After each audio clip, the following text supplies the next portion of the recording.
Qu'appelle-t-on l'état de droit?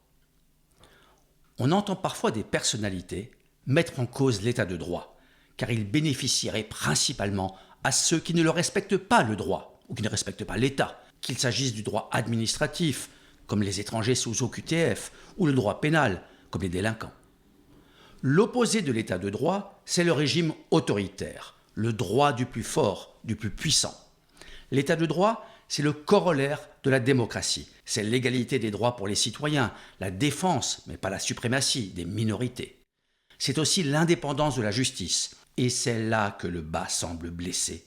Non seulement chez certains politiques, mais chez une majorité de Français qui n'auraient plus confiance en leur justice. La première raison n'est pas liée au traitement particulier que subiraient ou dont bénéficieraient quelques notables de la politique ou du showbiz. D'ailleurs, être puissant semble être devenu une circonstance aggravante au nom d'une exigence d'exemplarité qui ne figure dans aucun texte de loi. Ce que les Français reprochent majoritairement à la justice, a priori toute tendance politique confondue, c'est son impuissance ou son laxisme. La critique de l'état de droit par certains politiques, et pas seulement eux d'ailleurs, est aussi alimentée par quelques décisions des juridictions suprêmes comme le Conseil d'État, la Cour de cassation et plus encore le Conseil constitutionnel, sans parler des juridictions européennes, en particulier la Cour européenne des droits de l'homme.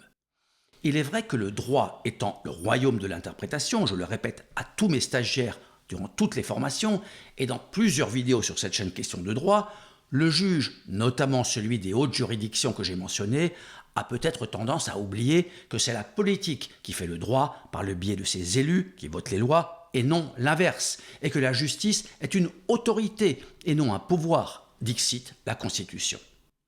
On a parfois l'impression que le politique craint de rappeler cette règle au juge au cas où un jour il aurait des comptes à lui rendre. Remettre en cause l'état de droit, c'est remettre en cause la démocratie.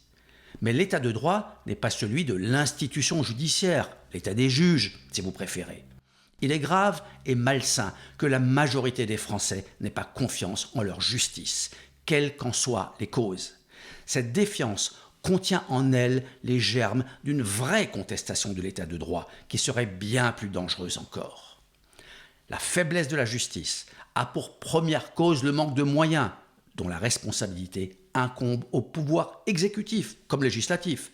Le juge a les moyens et les pouvoirs qu'on lui donne. Pas assez de moyens et peut-être trop de pouvoir, trop de souplesse dans l'interprétation des lois qui permettrait au juge de juger en vertu de ses propres convictions. C'est au politique d'y répondre, s'il en a le courage. On peut aussi s'interroger sur la formation des juges à l'École nationale de la magistrature, l'ENM, et sur la politisation de certains juges et syndicats de magistrats. C'est au nom du peuple que la justice est rendue. N'est-ce pas ça, le socle de l'état de droit, de sa légitimité démocratique? Merci de votre écoute et n'hésitez pas à donner votre avis en commentaire. À bientôt.